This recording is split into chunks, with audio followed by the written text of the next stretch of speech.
To expose or not to expose? TNG, what does it stand for? Oh, I can use this phone.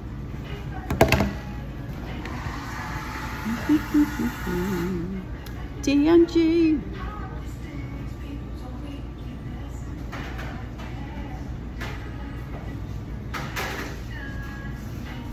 Okay, here's the bottom line. I've been super traumatized by an incident that happened at my shelter, and it was intentional. It was done on behalf of vindictive staff members, specifically Melissa, and there was another woman that triggered me. It was Chanel. Oh, these people. Oh, they're possessed by the same demonic spirits, right? It doesn't matter what shelter I go to, even what country. They're here because the Illuminati rules the world, right? The Illuminati, the world is run by Jeffrey Epstein's. Okay, and so I'm here in Canada, but I'm seeking political refuge here, right? Political asylum.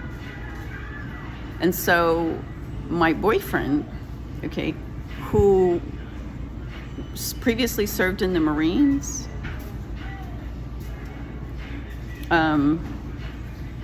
is missing. And it may be, timing. But the last message I got from him was 10:38 this morning. He said, "Where are you? Where are you?" And I haven't reached him at all. At one point, I tried to call him from the mall, and he's not answering. In fact, it just goes to voicemail. Before, it would just hang up when I was calling from the courtyard. And I know this guy, Vladimir, Prince of Peace, 773, has been stalking outside my window the whole time. And I know that shelter staff is aware of it, right? But they're allowing it to happen. And the reason is because they're run by this place called TNG, right? So TNG, we're going to look them up. Because I say, Illuminati emperors, right? These people are evil. They triggered me. I almost had a nervous breakdown right there. And Toronto police is there around the corner calling me, right? What am I going to do? Go down there and have them mock me again? Because that's been my experience, right? So every time I go to a shelter, in the last case, I was at those apartments for 2 months in North York with Sochi Ayodele, Nigerian slumlord, who was telling me I needed to mind my own business, that I saw Yahoo boys forging brown papers and checks in my flat. And he was just telling me to mind my own business, so I reported him to the Royal Canadian Mounted Police, put up a whole bunch of videos about working for mob bosses. I even WhatsApped him a picture of Guy Nally Nonsent, and he asked me, "Did you kill him?" And I said, "No, God takes him out." So I know he sent people over here. There's at least a couple of them that are Nigerian, spying for him. And so there's Vladimir, who already said he met with Illuminati fucks in Miami. Peggy worked for Countryway, Miami Banks, Key West. All of those crooked people were following me from Key West. They were from Monroe County. The guy that Archangel took out his taillight. And that's what Vladimir said. Oh, it's just a time shift. And so by day 2, he's like, you need to recruit people. Tell people you saw me here. And he was so convincing. I started taking off my videos with all my evidence. He had me convinced that my brother and sister-in-law were already dead. My ex was dead. My daughter was worried. Wow. And what I recognized was that he was a covert narcissist, but worse than that, he looked like Roger Ludinus. And Roger Ludinus already showed he had a God complex, right? He said, "I have a Messiah complex." That's on my video. One of the videos God told me, don't take down. Red Tide. Red tide, I was stuck at the Walmart parking lot, and I needed a tire. And there was a guy named who helped me get my temporary tire down because I had one of these jacks. And he gave me like $100, but that wasn't enough for a tire. And so I thought I'd just sit there and sing this song because I couldn't call out. I couldn't get help from anyone. All of my outgoing calls had been intercepted. I could see the Lee County drones spying on me the whole time. And so I couldn't call my friends. My friends wouldn't answer. I even texted John Michael, the angel who saved me from Shan Shan 23. And he said, I don't have any money. I have to have it for my family. And I'm like, this is not John Michael. They are intercepting all my calls.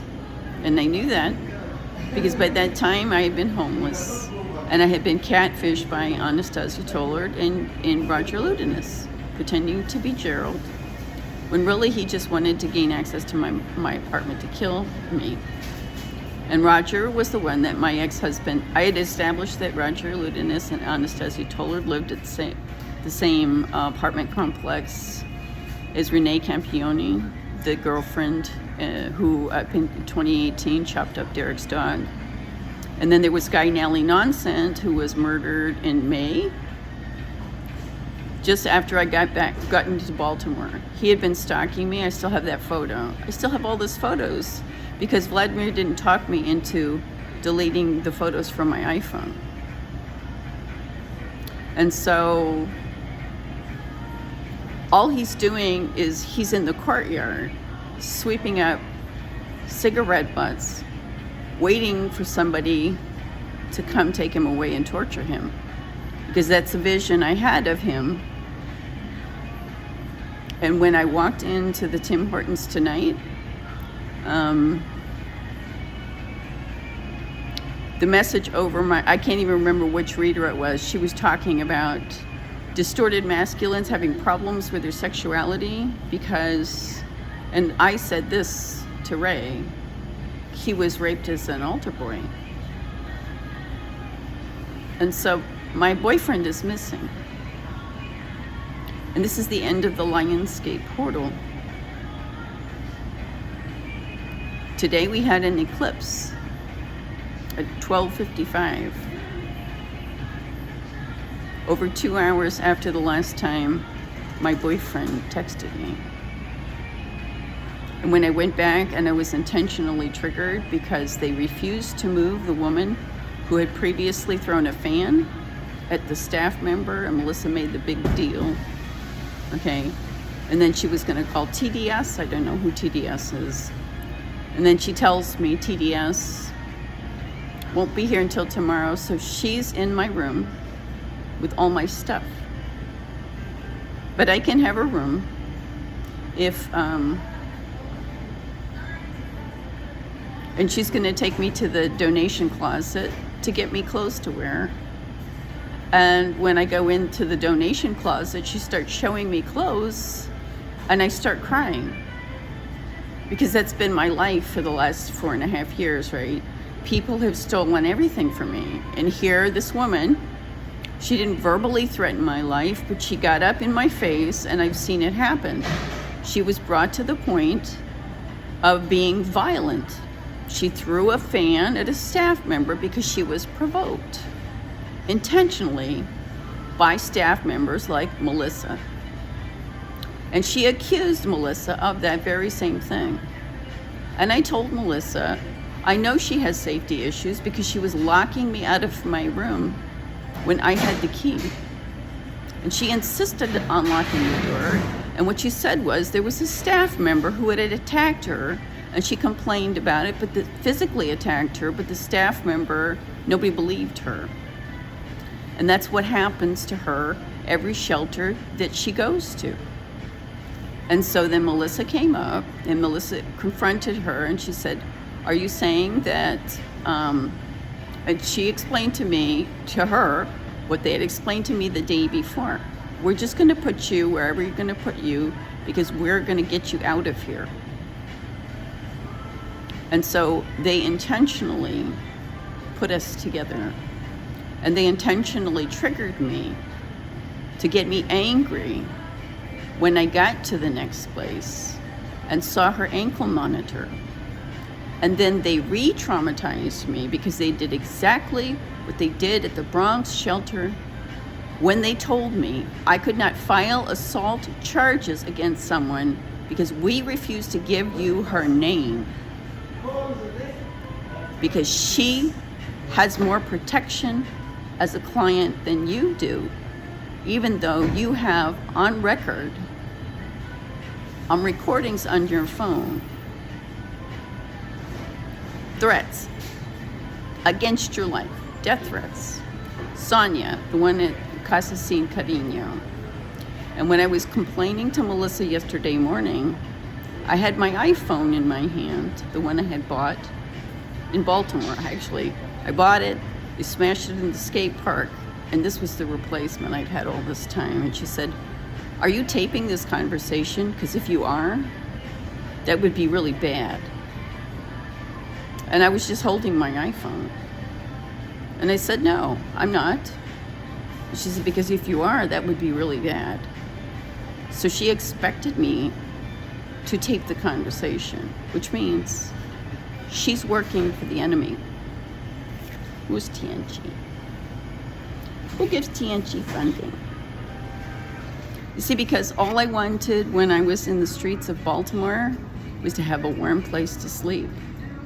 A room for me and my friend, because she had just been beaten on the archdiocese steps by a sexual predator named Terrence, who never made it to jail. And rather than give us a warm place to live, that's all I was asking for. They decided to intentionally provoke me, because that's what the devil does. That's how you know they serve the devil, because they manipulate situations to make you live in fear. The covert ones are the worst ones. People like Melissa and that woman, Shirley, Chanel, just like Chanel number 5. TNG Canada. Community services. Who owns them?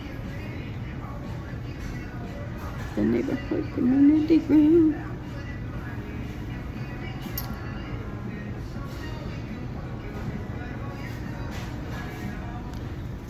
So this is 13 minutes, and I could go and do my homework on this, but the thing is, I'm getting distracted. Because the last text message I got from my boyfriend was 10:38. Where are you? Where are you? And when I almost had a meltdown, Miss Melissa assured me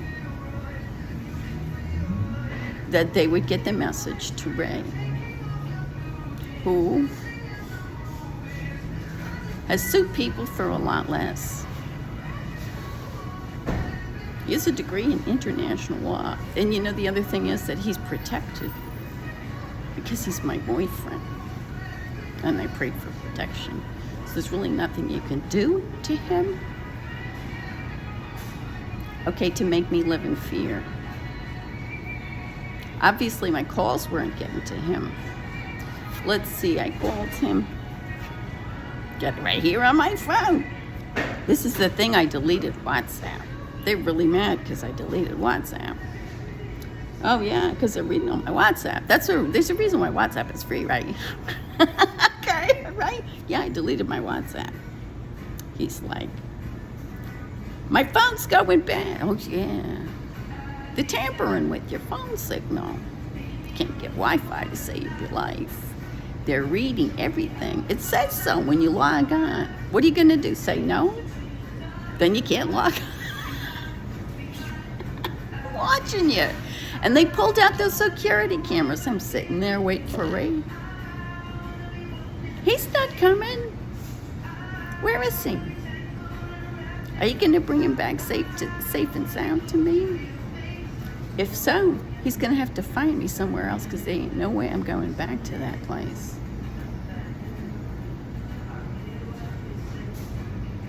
So, but the thing is, he sued people for a lot less. There was this pool place. He sued him for like $8,000. False advertisement. He's got receipts and everything. Imagine this. Billions of dollars. And he's a genius. I'm telling you. There's nothing you can do. See, the thing is, you know there's nothing you can do, right? So just send people to spy and trigger me. Have I passed this test yet, Lord? Because rather than throw braids out, because I don't have any braids, I just call judgment. In fact, this goes retroactive to when I was taking a spiritual bath, and that bathtub in the room they drove me out of. And I just call it judgment. You see, because you saw me. You saw me in the parody with the bee above my head. You knew I was doing it in my room. You're watching me the whole time. Sending you from the Bronx. And this is the thing. That's the Lionsgate portal. This is the Lionsgate portal. It's closing. The significance of the solar eclipses. The portal is closing. The portal between heaven and hell is right there in that courtyard. In that cursed motel.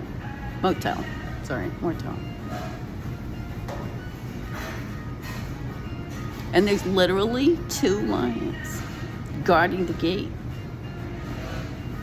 to the Chinese buffet. Let's see here. Got pictures. Because they said, I won't post this video until I leave. And I guess I left. I ain't going back for my stuff. What I'm going back for is billions of dollars. My boyfriend's a lawyer. Look at this. That's it. Okay, this is... what night is this?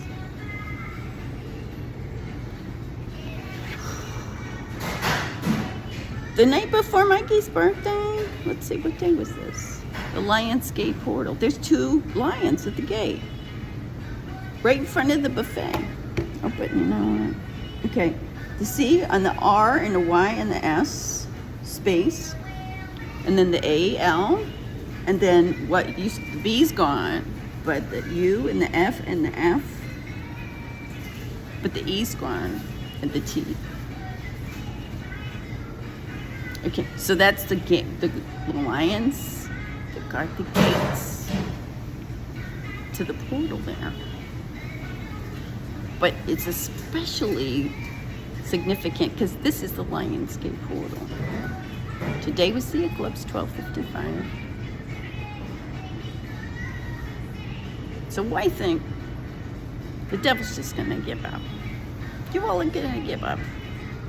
You're gonna give me my stuff back, and you're gonna give me everything you owe, and you're gonna arrest that woman, Melissa. But I see what else is going on. It's that jealous spirit, honey. I told this girl, what was her name? Amanda, Angela, doesn't matter. She was awful. She was a ballet dancer. She was a ballerina. She was mad because I wanted the salsa girls to, were they salsa? At Bethany House. Oh, there's another jealous one. She was basically cock blocking me on the salsa. What were they? I think it was salsa. I can't remember. Because I wanted them to do my Mamacita song. I said, wouldn't it be perfect? You know, we're all daughters of immigrants. Do the Mamacita song. You can do the choreographer. I broke my ankle. Busted it at a water park. Crushed my heel bone. It was like I jumped off a roof. Where am I going with this? Oh man, 19 minutes, 1944. Oh yeah, okay, so this would be a splice video, for sure. And they do have some more battery power. And if I get further away, can I do it here? They've got real clean bathrooms. A&W is 24 hours. As long as I keep buying food, being nice to the people. Nobody cares if I'm talking to myself because I'm the only one here. But at some point, maybe they'll make me move out. Maybe I should do. Would they sponsor me? A camp out. You know, like Tom Hanks in The Terminal. You remember that movie? I used to love Tom Hanks. I still love him.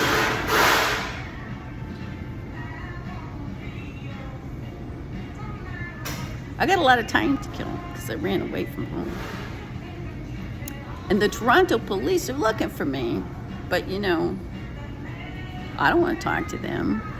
So many times I talk to cops. They're trying to make me look crazy. I'm just cruel in judgment this time. I don't even need to make snakes. I just say, God, send fire. I should have said send earthquakes, okay? Because there's like so many earthquakes that are going on. And I'm just going to say it. St. Louis is going to get the big one. All those brick houses in Frenchtown, they're going to go down. What kind of house you live in, Dan Boyamaya? For sure. That one we owned at 1001 North 3rd Street's going down. That's a brick building, sure. A lot of them already were in states of disrepair. Condemned. And then that Duke Wayne starts bringing in freight containers. And then his wife, Judy, dies of COVID.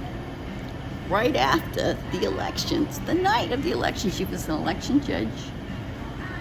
She showed up at the polls. She coughed all over everybody and then died of COVID that night. And I knew the mayor was going to cover it up because he'd covered up shit before.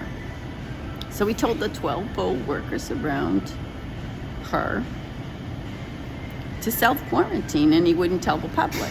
And I was going to my neurologist appointment. And I'm like, I know he's going to cover it up. He's just going to delete it. That's what he did the last time. What do I do, God? I got to go to my appointment. He says, call the news. So I called the news. I called KSDK. And I called Fox. And when I called Fox, I think Fox reported it to the AP. Well, when the AP. Okay, so I go to my doctor's appointment. I come back. I see this dude. Parked in a sedan, dark sedan. Got a baseball cap and clipboard. Right on my street. What street was that? I lived on 3rd Street. I gotta go to the bathroom. 2317.